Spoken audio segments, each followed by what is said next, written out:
This show is brought to you by the Chiropractic Broadcast Network.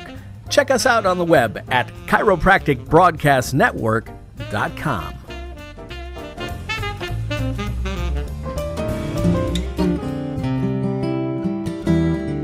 And hello, everybody. Welcome to this edition of Tuning Into Health. Monday, December 19th, Christmas is upon us. My name is Dr. Chad Rohlfsen. I am your host today, as am I every day. It's kind of fun to be here. Love doing it. Love sharing information. Glad to have you with us. Hey, we've got a lot of great news for you today. Well, not necessarily great, but useful news. So it's news that you can use. Remember, I scour the thousands of news articles every week, so you don't really have to. So, and I'll kind of address some of the biggies on here for you.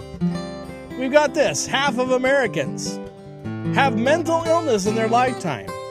I might have a reason why that might be the case, so you'll probably want to stick around for that. Anti-bullying classes found ineffective. And I'll tell you why. I'm kind of fed up with the bullying. Not to say that I was ever a bully, because, shoot, I was 4'10" until 10th grade. Yeah, I had to sit on a phone book and a pillow to drive. But I was never bullied, but I'll share with you my thoughts on bullying and stuff like that. I know.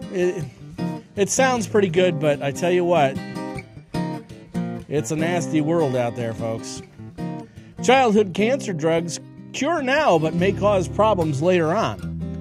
This research shows. Comes from the Science Daily. And brain-infecting amoeba blamed for the second Neti Pot death. Now, I'm a fan of, well, I won't tell you right now, but I'll tell you what you can do other than Neti Pots. Because Neti Pots, I don't know. I've never done them, but I've always cautioned against them. Okay? So, got a lot to talk about. Spent the weekend bagging over 20,000 meals for the needy and hungry. Across the world, right here from Meals from the Heartland. I'll share a little video with you about that experience. Took my kids. They had a great time. Wrangling 5 kids at one time, they did a great job. And I'll show you the video a little bit later on. If you ever have the chance to do Meals from the Heartland, I would suggest doing it. The Scottish Rite holds it once every year, and tell you what, this is our first year doing it. It was a lot of fun.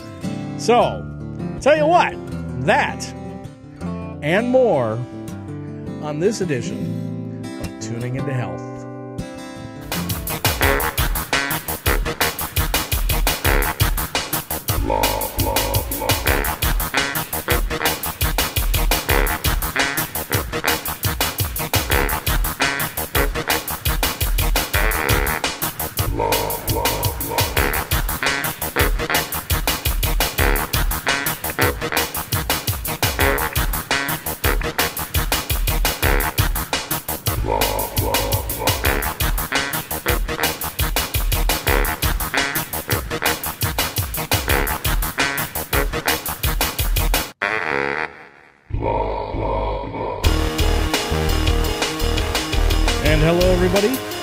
Welcome again to this edition of Tuning Into Health. My name is Dr. Chad Rohlfsen, as I mentioned before, and if you're just tuning in, we've got a bi-weekly show that we do every Monday and Thursday to kind of cap off the week's events when it comes to start off and cap off the week's events when it comes to healthcare news, the news that you can use, and I think it's important stuff. So I scour thousands of health news articles, so you really don't have to, because, well, I skip over the stuff that's going to be, bannered on the pro pharmaceutica and all that type of stuff that's going to be, featured on the nightly news, which you'll probably hear about. And I'll give you the stuff that they bury in the page 17.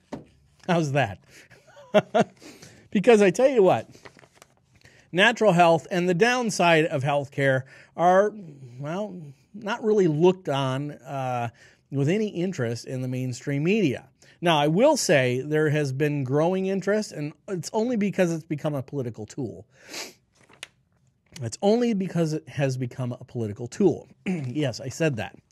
And as you know, we've got large healthcare problems in our country, and well, they've utilized those, how would you say, problems as a tool to pry out national health care and kind of rationing of health care and all that type of stuff. Yeah, United States, we have the highest infant mortality rate than any industrialized country in the nation. We consume the most drugs of any other country in the world. We spend nearly double the amount on health care, but we're not necessarily the healthiest country. We're rated number like 46 when it comes to the relative health of our nation. And so why is that? I'm featuring a story today. It says half of all Americans are mentally ill. So that's fine. We have a problem. We have to acknowledge it. But what we have to also do is we have to understand that getting medical care for free, the run-of-the-mill health care that we already get, when we get it for free, it doesn't necessarily mean better health care. It means more rationing and all that type of stuff. And it means longer waiting times, I'll tell you that much. But the whole root of our perception of what healthcare is has to change before it gets any better. And I will promise you, it will get, if Obamacare goes through, it will get much worse before it gets better. Much, much, much worse. Because it will be a crisis situation. And you know what? Our country is addicted to dealing with crisis situations. We're nothing about prevention or anything like that. So there's a few of us that are talking prevention, real prevention, true health care, but there's a large segment of the population that will believe what they've been told on the square tube, the boob tube. That, oh, it's all right. A fever's going to, you don't have to worry about a fever because we're going to have drugs to put down the fever naturally so your child doesn't have to suffer. Well, I tell you what, there's a fine line between letting your child suffer and helping building their immune response. And if you short-circuit their immune response with something stupid like Tylenol, that's not health care. That's making the problem worse and making it more chronic. Okay, so we're going to be discussing a little bit about that. I know I started out on a soapbox, and what am I going to do now? Let's talk about bullying. Because here we got from the UPI.com in Washington, anti-bullying classes found ineffective. Generic, cookie-cutter anti-bullying curriculums are ineffective substitute for student-focused engagement strategies, U.S. health officials say. The Office of Juvenile Justice and Delinquency Prevention, part of the U.S. Department of Justice, has issued a report on which bullying in schools is examined and recommendations are made for the best ways schools can provide support for bullying victims. The report is a product of a study conducted in the National Centers of Schools Engagement in 2007. It found that bullying does not directly cause truancy. Parents in schools across the country worry about the devastating harm of bullying can cause, and we share this concern with our nation's children. So, acting as administrator of the Office of Juvenile Justice Delinquency Program, he had that to say. This new study highlights the impact of bullying, recommends the effective anti-bullying strategies that schools can implement to keep the students safe.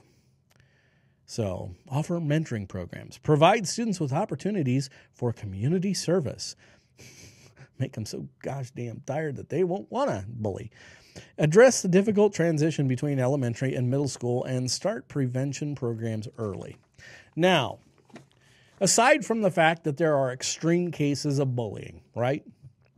And extreme cases of retaliation for bullying, right? I think we can all can say that. But to get rid of bullying, and I'm saying this as not a bully and not a victim of a bully of any time in my life, even though, like I said earlier, I was 4'10" until I was a sophomore in high school, and then I started growing to grand old 5'2". So, but I was never bullied. And I think that has a lot to do with attitude and self-confidence and all that type of stuff. But you've got to understand that bullying isn't just a schoolyard thing. Bullying is a part of the natural order of the world. Because you know what? Those damn lions bully those gazelles, don't they? Yep, and the tigers bully the zebras. They bully them all the time. It's in the genetic makeup. It's capitalism, basically. If you really want to look at it, if you really want to break it down, there are winners and losers in life. And either the winners, quote winners, can learn something in their life later on and feel bad about what they've done to other people in the past.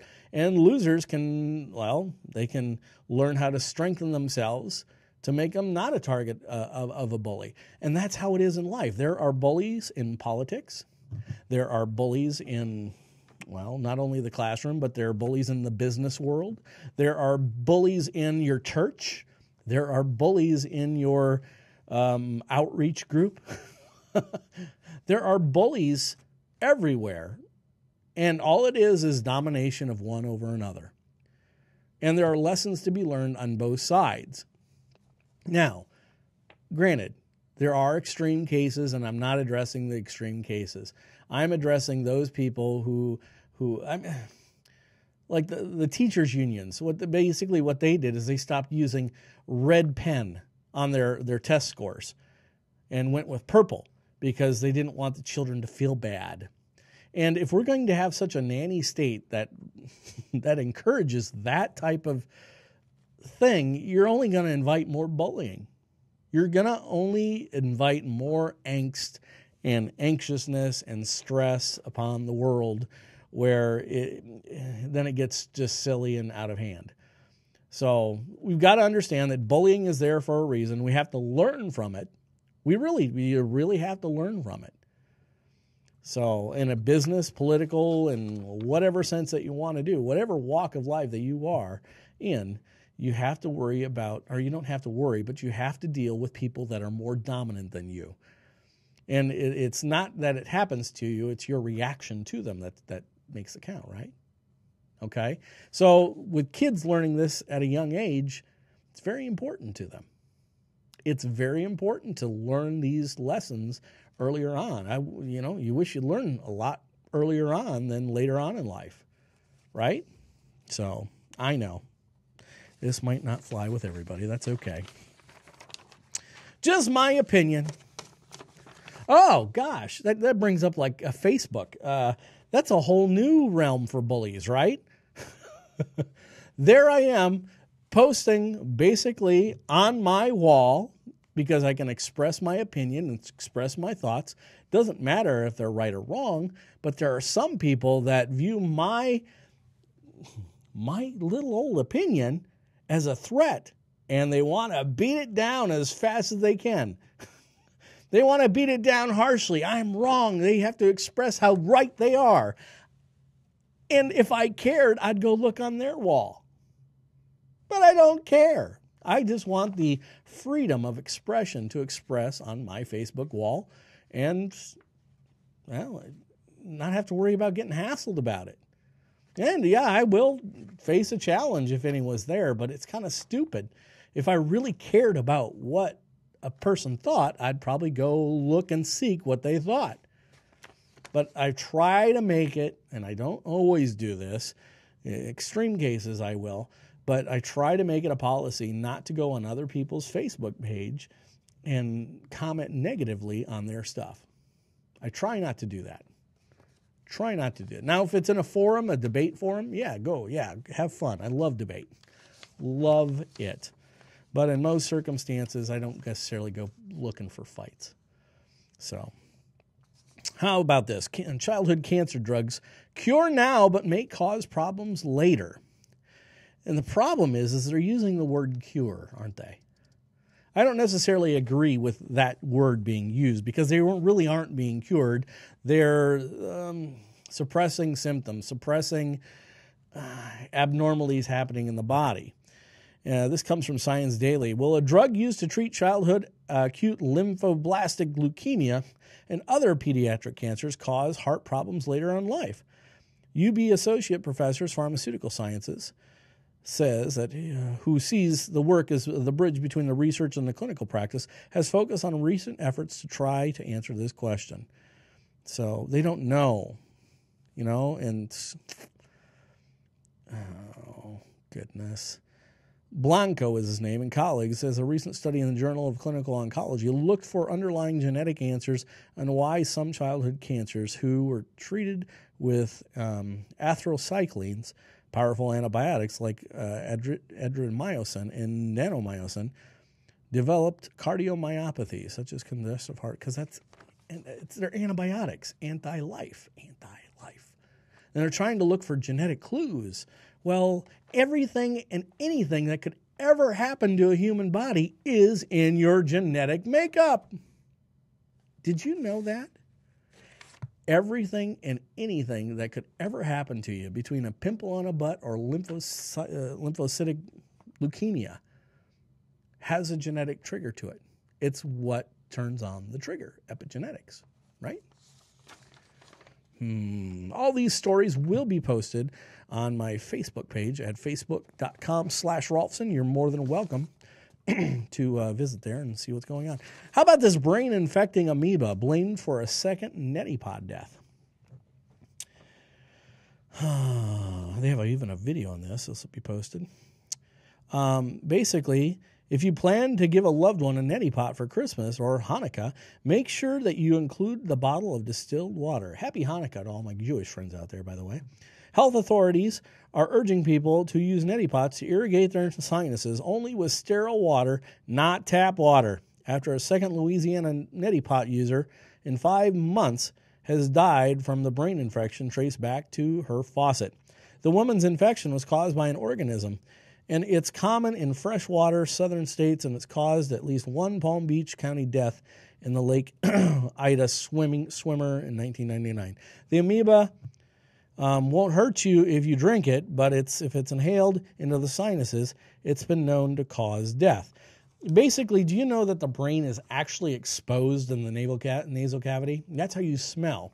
You actually have neural tissue, raw neural tissue, that's coated in mucus in the top of your nose, right through the ethmoid plate, if you want to get technical. I believe I remembered that, huh? And amoebas, other things that you inhale have direct access to your brain. So whenever I've used irrigation through my sinuses and all that type of stuff, I will use something called Simply Saline. And it just comes in a little can, and it's called Simply Saline. It's saline in a can, pressurized. It sprays a fine mist, and it does a great job. Also on babies, too. When you get a newborn and you're using that suction thing that, they become karate experts, right away after, sucking out their snot. No, what you want to do is you want to wash that stuff back, and that will help build an immune response, believe it or not, because the snot, the pathogens that are in the nose that the nose has trapped so effectively will wash back into the gut, and then the gut will develop an immune response to help out the baby. And so when you wash the snot, back, that's going to build their immune response. So if you use Simply Saline, you will never have to suction your baby ever again, and you'll have a lot less times where you need to do that even. They won't have allergies and all that type of stuff, right? Because they're gaining an immune response. So use Simply Saline. You can get it at Walmart, Walgreens, wherever. And it's very, very effective. They are not a sponsor on this show, by the way. But heck, you know what? If it's good, I'm going to tell you. That's the only way I sponsor. I don't sponsor people that I don't like and whatnot. So, and speaking of which, we've got Genuinely Pure, the winner of the best healthcare products from the Taste Awards in 2012. 2011. And her name is Jenny Drew, and she lives right up here north of Ankeny, Iowa. And she is put together this little company called Genuinely Pure, and we really, if you're looking for a gift certificate, she's got gift certificates and all this type of stuff. You can go find her at genuinelypure.com. Do you have itchy, dry skin? Struggling with acne, eczema, asthma, or other health problems? Or maybe you're just looking for a safer, natural alternative to cleaning and skincare products. Maybe it's finally time for you to make the switch. What do I mean? A vast majority of skincare and cleaning products today contain toxic synthetic ingredients that are having a devastating effect on our health and our skin. But there is a better way. At Genuinely Pure, it's our mission to provide 100% natural and safe products that you'll absolutely love, and provide them at affordable prices. We offer a full line of products for the body, face, home, and baby, all full of pure plant-based organic ingredients to nourish, heal, and rejuvenate your skin. So now are you ready to make the switch? Come check us out on the web at genuinelypure.com. Find us on Facebook or follow us on Twitter. Place an online order with the promo code Dr. Chad to save 10% off your purchase. Make the switch to Genuinely Pure today.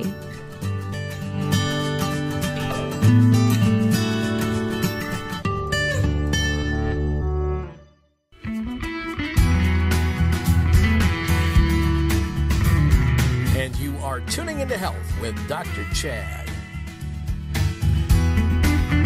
Yes, you are. Hey, I talked about Meals from the Heartland earlier. Very, very cool group.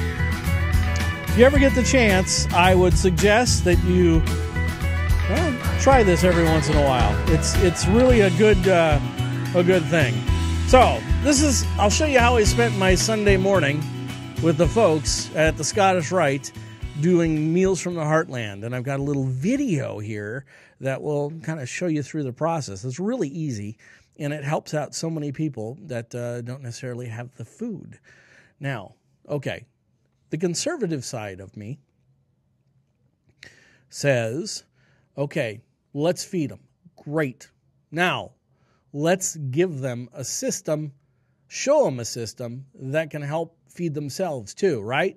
So if you can give a man a fish, feed him for a day, and if you teach him to fish, you feed him for a lifetime, right? So that's what I'd love to see a little bit more of is what we could do here. But that aside, that's my political take on things. And oh God, it's got to be, oh well. Here you go.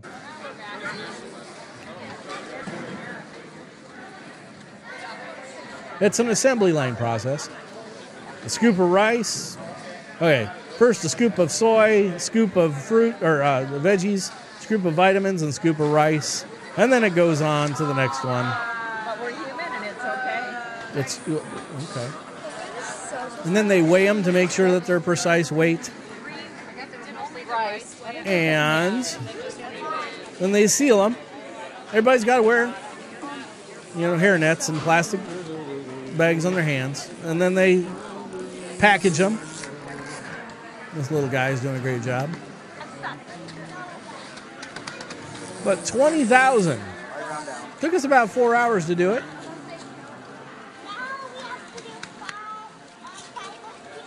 And everybody was in good cheer doing it.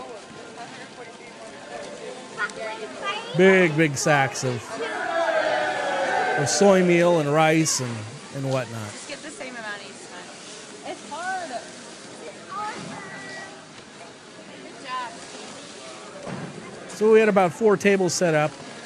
And you know what? It was just a lot of fun. It was a good time for everybody. So, Meals from the Heartland. If you get the chance, I would suggest doing it. Sorry, it's only here in Iowa. I bet so you have something similar in your area as well. So, hey, half of all Americans are considered mentally ill in a lifetime. So nearly half of all people in the United States, this comes from UPI.com, December 18th, half of people in the United States will experience a mental illness during their lifetime. Now, that raises red flags to me already, because what do they declare a mental illness, right? But the stigma remains, researchers say. However, website developed in collaboration among the researchers at the University of Virginia and Harvard University and University of Washington with pharmaceutical funds, I bet. I don't know. I don't know. Allow visitors to examine the gain insight into their association about mental health topics that may exist outside of their conscious awareness or conscious control. Visitors at the website project an implicit mental health can discover their automatic associations relating to anxiety, depression, alcohol, eating disorders, and persons with mental illness using tasks such as implicit association test. The website provides them with the opportunity to try one or more measures of automatic associations, evaluations that occur rapidly and are very difficult to consciously control, relevant to mental health, and the site then gives feedback on what each measure reveals. These associations can differ from slower, more intentional evaluations, the researcher said.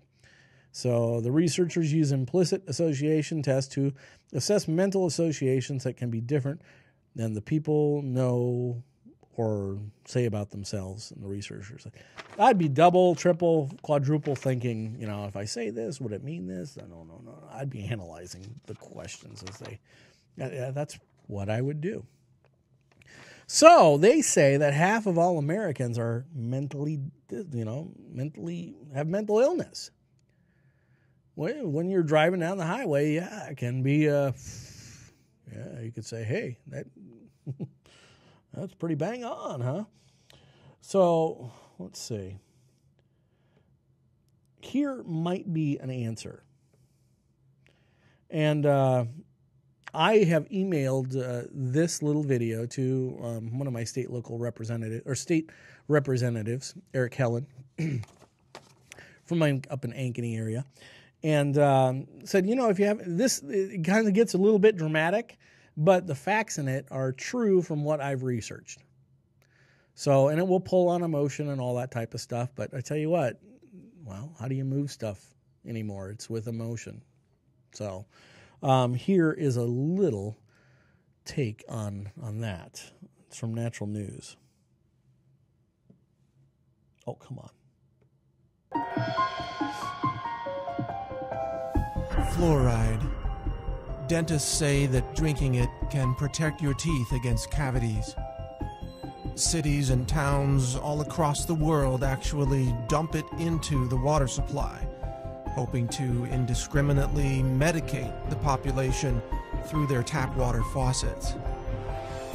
The official story on fluoride sounds wonderful. Drink the stuff and you won't get cavities, we're told. It's a nice story. But there's another side to this story, the side you're never told. And it starts with the astonishing but verifiable fact that nearly all the fluoride dripped into municipal water supplies isn't naturally occurring fluoride at all. In fact, it's actually a combination of hexafluorosilicic acid and sodium silicofluoride. These two chemicals are considered highly toxic by the EPA. They're actually classified as hazardous waste, and when packaged for transportation, they must be labeled as poison and handled by workers wearing industrial safety gear. So, what are hexafluorosilicic acid and sodium silicofluoride, and where do they come from? That's the part of this story that you probably won't believe. That is, not until you check it out for yourself.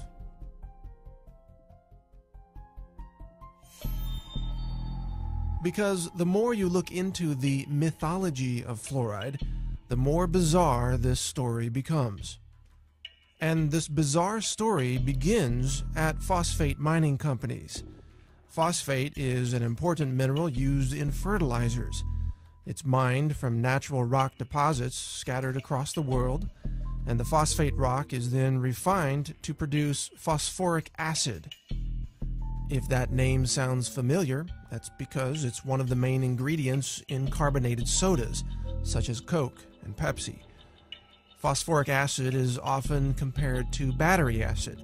It's a highly acidic liquid that is believed to be the primary reason why drinking sodas can result in kidney stones and a loss of bone mineral density. Phosphate rock is also used to create fertilizers. The problem is phosphate is often contaminated with high levels of fluoride, as much as 40,000 parts per million, or up to 4% of the raw ore. To remove the fluoride, sulfuric acid is added to a wet slurry of phosphate and water. This causes the fluoride to vaporize, creating highly toxic gaseous compounds such as hydrogen fluoride and silicon tetrafluoride. These toxic fluoride chemicals used to be released directly from the smokestacks of phosphate mining operations, but the nearby farms suffered devastating losses of cattle and food crops, which withered away and died due to, guess what? Fluoride poisoning.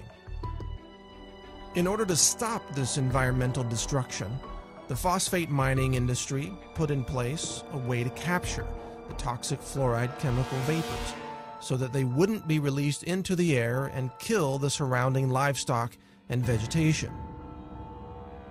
This was accomplished by installing wet scrubbers that captured the toxic fluoride chemicals, preventing them from being released into the environment and killing the plant and animal life living nearby. It is from these wet scrubbers that toxic fluoride chemicals are now harvested. They're collected, repackaged, shipped to your local city, and then dumped into the municipal water supply. So instead of these toxic fluoride chemicals being released by the phosphate mining smokestacks, they are instead captured and then released into the water supply of large cities, where the chemicals then contaminate the water of millions of people at a time. All righty. So now, I know you want to watch the rest of that video, so you're more than welcome to go to facebook.com/Rohlfsen. You can subscribe to my page, or you can, you can request a friendship. And if you aren't a jerk, I'll just, I'll add you. So, and you know what? If I really care about what you think, I'll go over to your page and see what's up with you. And I do that frequently. But if you're going to come on my page, all I'm doing is expressing my opinion. And sometimes I feel like, defending my opinion. There are other times, and it's growing now. I'm getting older. My birthday next week. I don't care. So, of the combativeness and all that type of stuff. I know it's just must be low T. Must be low T, and there is a fix for that, right? It's called exercise. I know. Anyway, hey, folks, be back right after this. We love our chiropractor, and I've got 3 great reasons why. First, there are no appointments, which is great for my busy life. Second, we don't waste a lot of time sitting in a waiting room. Dr. Chad actually respects our time and schedule. Third, we get unlimited care at a low fixed monthly fee. That's right, my family's care is based on our needs, not the insurance company's ability to pay. You can love your chiropractor too, and your first adjustment at the Spinal Tuning Center is free. The Spinal Tuning Center is conveniently located on Merle Hay Road, right off Interstate 80.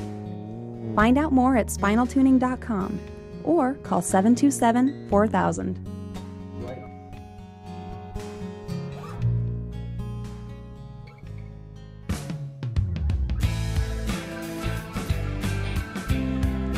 And you are tuning into Health with Dr. Chad. Now, according to Bill Bibb, that was a conflict of interest. Bill Bibb is a former employee of the CDC, blah, blah, blah, blah, blah, blah. Resident jerk. He doesn't get his facts straight. He just wants to throw around ad hominem attacks. But yeah, I tell you what, at the Spinal Tuning Center, that's what I do. I'm a chiropractor. Love what I do. And I love exploring new ways into human health and wellness.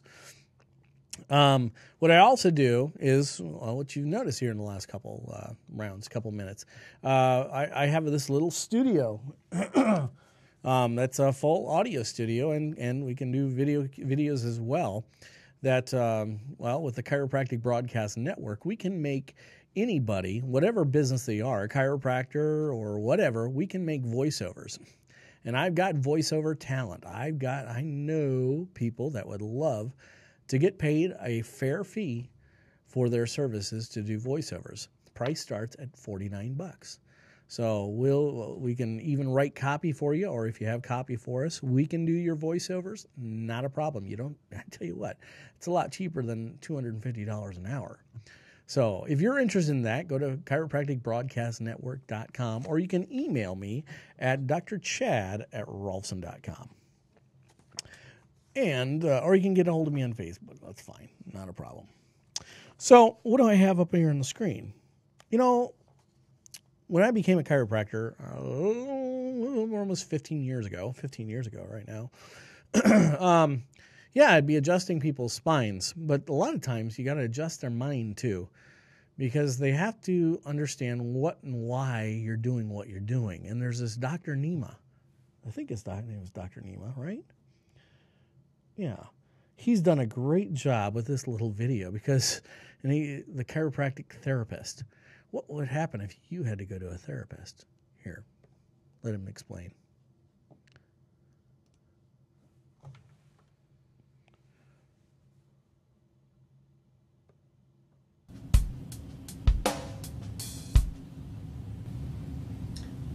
Have you two been working on your communication? Spine? What do you want me to say? I mean, I try, but he doesn't care. I care. Then why do you use me to lift? Did you forget you have legs? Do you know how much it takes to hold up your entire upper body, even when you're not holding up a cabinet? You don't have a six-pack up front, sweetie. You got a kegger, so it's all on me to keep you upright. I just want to be validated. I validate you. I validate him. Then why do you shut me up every single day with pills? But we're here. Well, it's just not enough. Tell him, Dr. Nima. I believe what your spine's trying to say, Matt, is that he's not the only one that needs adjusting. Your thinking does too. The problem's not going to get resolved until you make those changes. So last time we were talking about how neglected you felt. I'm just not a priority. Her nails get more attention than me. They get manicured at least 3 times more than I get adjusted. That is so not true. Excuse me? It's called spondylosis. It's from your car accident. That wasn't my fault. No, but it's something we have to live with, and it's only going to get worse if you don't start to treat me better. Well, what do you want me to do? Tell me. I do tell you, but you don't listen. Have me adjusted more often. Use that yoga pass you spend all that money on. And your purse is way too heavy. And speaking of too heavy, can you buy a bra based on it fitting right? And not what it does for the tetas? And while I'm making a freaking wish list, could we lose at least an inch off those freaking heels? They're killing me. Carmen? Well, I guess I could try. See, that's what I'm talking about. Reestablishing these lines of communication, because to bring your life back into balance and work together takes a period of adjustments. I taught him everything he knows. You, sir, are a genius. I love you too. Oh, boy. Our goal is to get you communicating better and working together.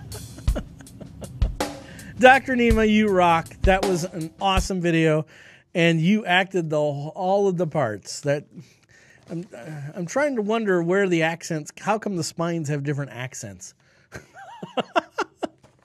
They seem to have these Hispanic accents. You are fantastic. Thank you so much for doing that for our profession. That beats a talk tick any day, I think. Talk the tick any day. So, and that's how you basically get to people. You get to people through emotion, humor. Humor is the most effective way to get to people. understand what you're talking about. And I think that was a perfect example of that. Of that, yes, I think so. Okay, I got a lot of news here. Should we just kind of go into the vaccine stuff? Let's do that. And now for this important vaccine announcement. Vaccines are they're you know. Please hang up and try again. Oh my goodness. Oh my goodness. Here's health professionals are questioning vaccine safety. Oh, what's this from, huh? This happens December 16th. And the National Organizations of Physicians in all health specialties objects to the mandatory immunization of healthcare workers, the Organization of Associations for American Physicians and Surgeons. The rationale they give is that the fewer than half the U.S. healthcare workers choose to be vaccinated for annual influenza. It's like 30%, actually, they choose. And what does that say? They're pushing vaccines on unsuspecting healthcare consumer whom they should be protecting, especially if vaccines are supposed to protect against the spreading infectious diseases. Humbug! Quoting from the AAPS letter and Colorado health officials, this is rather scandalous coming from a prestigious healthcare workers association. In the age of evidence-based medicine, it's shocking that there is so little evidence that influenza vaccine program is effective. So they strike hard. New recommendations for whooping cough vaccines because they've been doing it wrong all this time. Yeah, did you know that? Anyone who comes in close contact with infants is now urged to get vaccinated against whooping cough or pertussis. Getting the vaccine will provide enough time for it to start working by Christmas weekend, but the cost could be a barrier for many people. The recommended for expanded vaccinations for whooping cough, even for those over 65, is a new from the American Academy of Pediatrics and the Centers for Disease Control, the people that hire Bill Bipp. It comes from the nationwide surge in whooping cough infections in 2012. The reason why there is a sweeping in whooping cough infections is because the damn vaccine doesn't work. Anybody over the age of 7, okay, because 4 is when they got their last vaccine, is not protected, they've come to find out. It's not permanent protection. So what do you think their recommendation is? Get more vaccines, get the boosters, blah, blah, blah, blah, blah. It drives you nuts. Just kind of drives you nuts. What's this? Oh, okay. I'm trying to look up if I want to do this last video or not. So basically, they said it worked and it doesn't work, and so now they're adding more toxins into you. Isn't that nice? Transparency essential for the vaccine debate. Rachel Dunlap. There's been a bit of kerfuffle. I always wondered how that was spelled, kerfuffle, in the media as of late regarding the warm and fuzzy Woodford Folk Festival and the anti-vaccination campaigner who is scheduled to speak. Oh, man. The issue was touched on briefly during the Drum TV on Tuesday night, and it had a panel of list bandying around the words wrong, fraud, stupid with regard to the speaker. So, what's all the fuss about? For a little bit of background, the Woodford Folk Festival is one of Australia's largest, most popular festivals with approximately 130,000 people attending over 6 days and 6 nights. On this year's speaker list is an anti-vaccine lobby, Meryl Dorey, spokesman for the Northern NSW-based Australian Vaccination Network. So, yeah, I was tried to be boycotted by the Iowa Medical Society and the Iowa Pediatric Society because I was speaking at a homeschool group, which was jam-packed, and I had 4 or 5 known physicians in there, and opened it up for questions afterwards, and it was all mum. So it was... And I got nothing but praise for being there. So, That's pretty much all the stuff on vaccinations that I can find out. Midwives use rituals to send messages that women's bodies know best. What? Science Daily. So you know it's true. In reaction to what midwives view is the overly medicalized way hospitals deliver babies, they have created birthing rituals to send the message that women's bodies know best. The midwife experience uses these rituals to send the message that home birth is about female empowerment, strengthening relationships between family and friends, and facilitating participatory exercises that put mother in control, and the ultimate goal of safe and healthy deliveries less focused on technological intervention.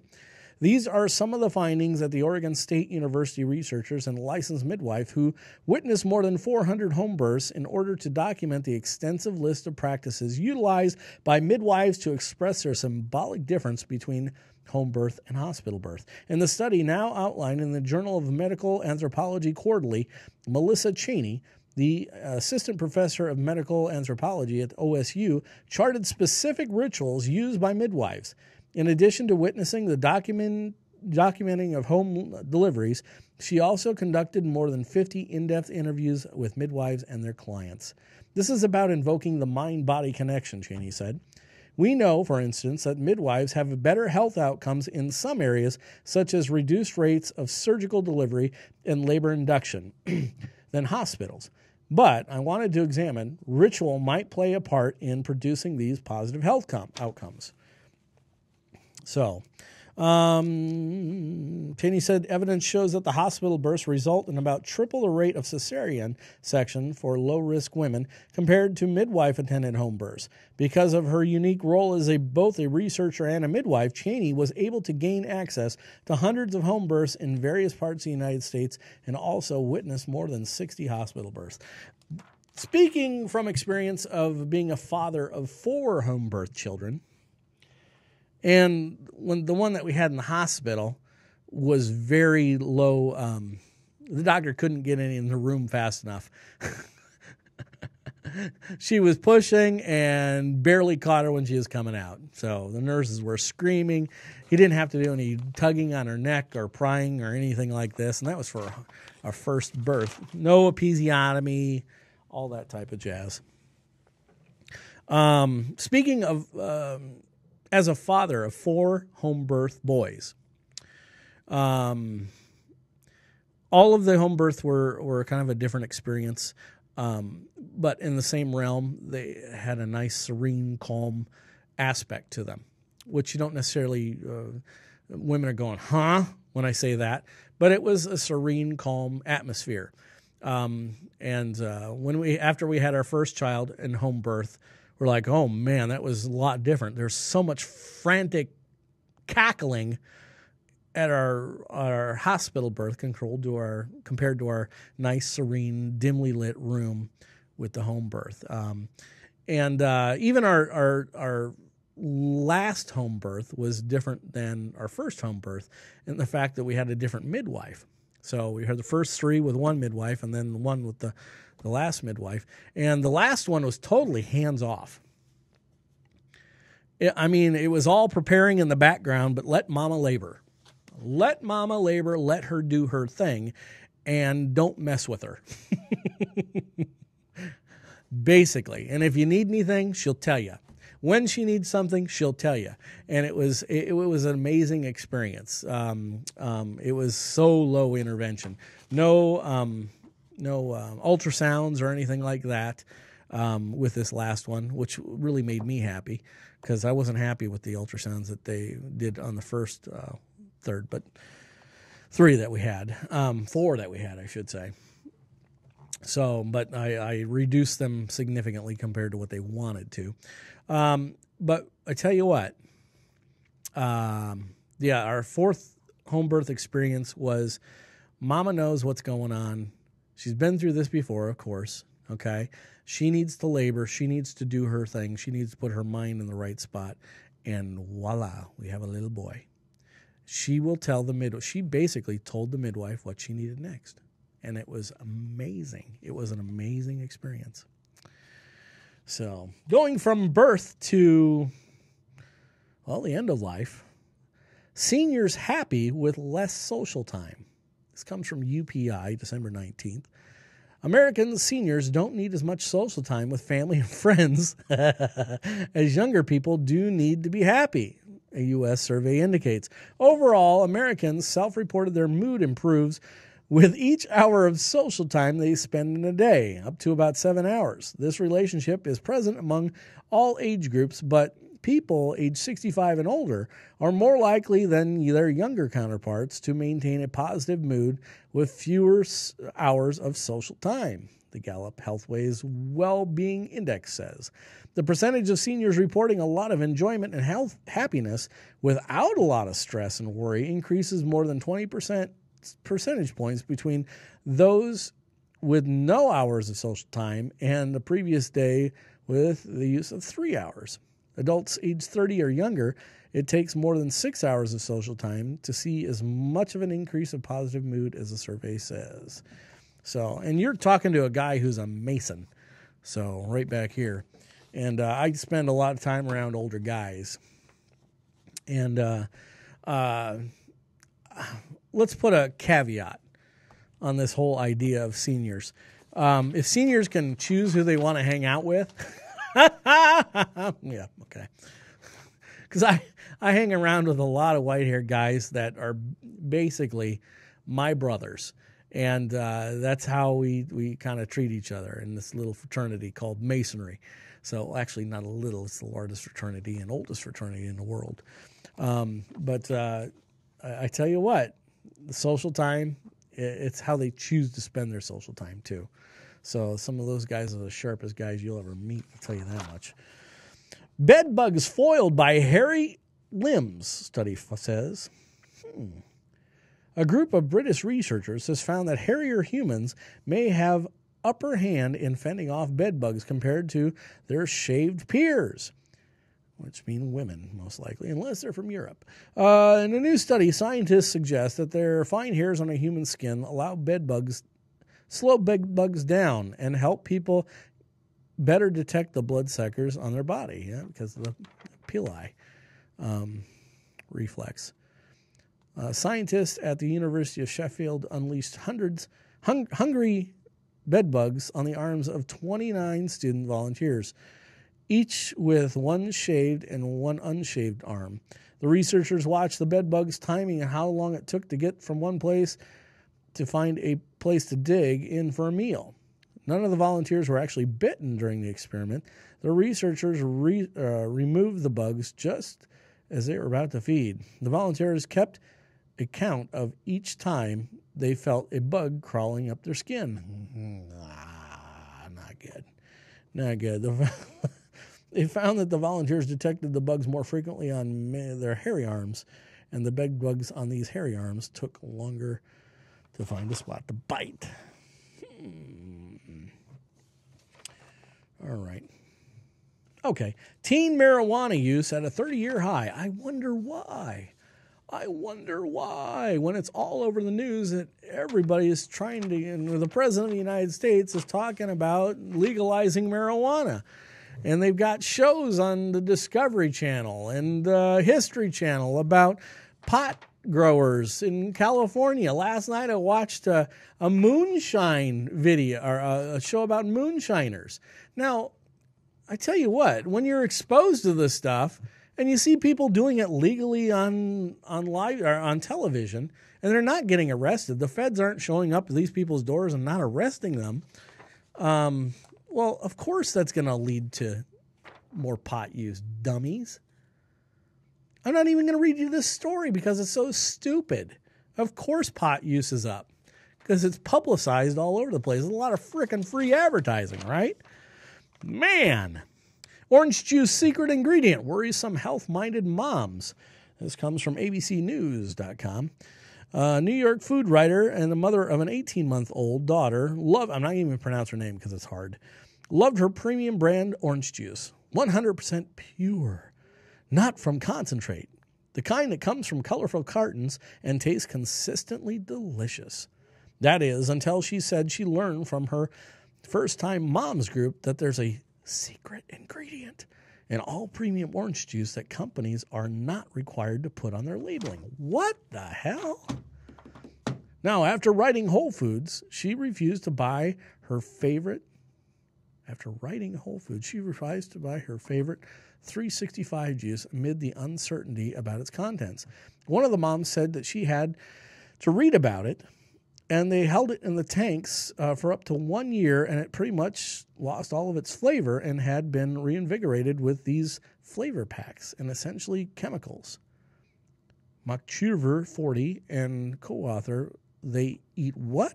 A cultural encyclopedia of the weird exotic foods from around the world. Okay, I'm trying to get to what the ingredient is.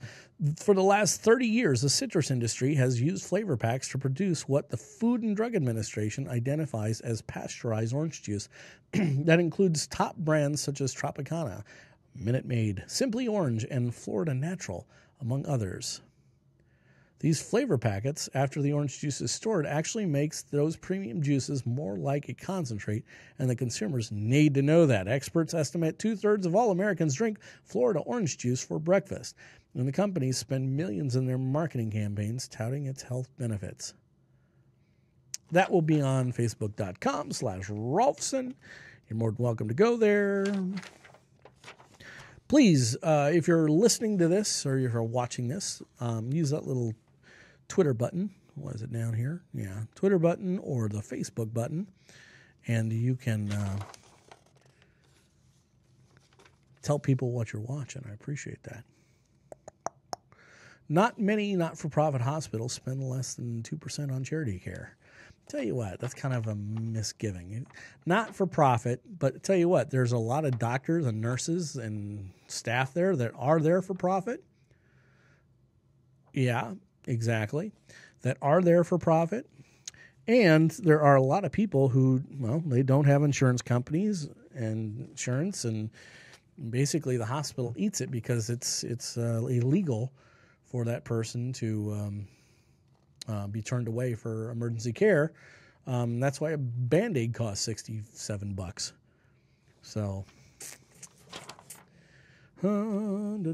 studies may have overestimated cell phone crash risk. Increased risk of having car crashes attributed to cell phones may have been overestimated by some past studies, new analysis suggests. Congress has this bill right up in front of them. 3,000 deaths per year are attributed to cell phones or distracted driving. Well, and I'm not a fan of people texting. That's why I got Siri. iPhone 4. What's this?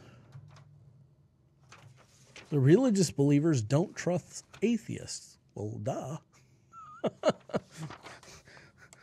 This comes from ABC News. An atheist ran for president. If an atheist ran for president, a poll suggests, he or she wouldn't win many votes. That's partly because of the main reason religious people dislike atheists. They think non-believers can't be trusted, according to a new study. Well, they have no higher authority other than themselves, and that makes them think twice. I know. I don't write the rules here. Here's the science of the heart. A little video for you. And I think you'll like it.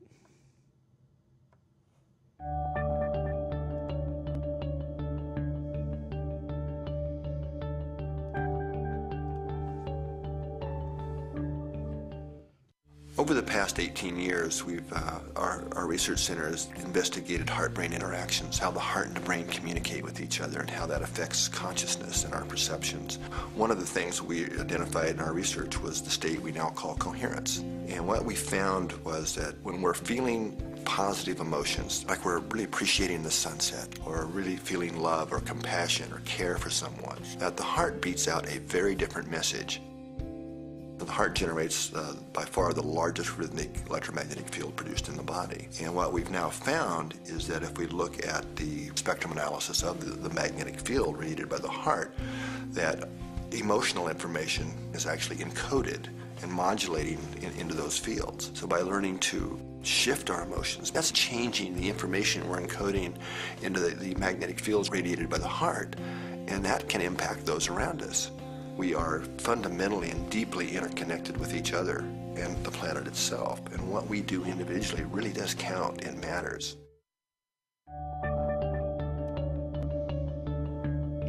Oh, the science of the heart. That's interesting. I thought that was pretty cool, so I thought I'd pass it along to you folks. So, okay, shut off. Well, that's the day, Monday, December 19th. I hope you had a good time. We discuss a lot of topics. If you have any suggestions that you'd like me to talk about, you're more than welcome to publish it on my page or send me an instant message. Or you could Skype at Tuning Into Health. That's one word, Tuning Into Health. And or visit Spinal Tuning if you're looking for a chiropractor in the Des Moines area. So $69, unlimited care. I know, it's awesome. It's awesome. And I tell you what, my practice, I love being in my practice right now. Not nearly the headaches of I'm not a business person. I like to adjust spines. So if I can clear out the business crap out of the way, I can concentrate on people, and that's what I love the most. So remember, DC not only means Doctor of Chiropractic, it means Doctor of Communication. On that note, I got to get my cue set up here. I want you to have a wonderful, wonderful day.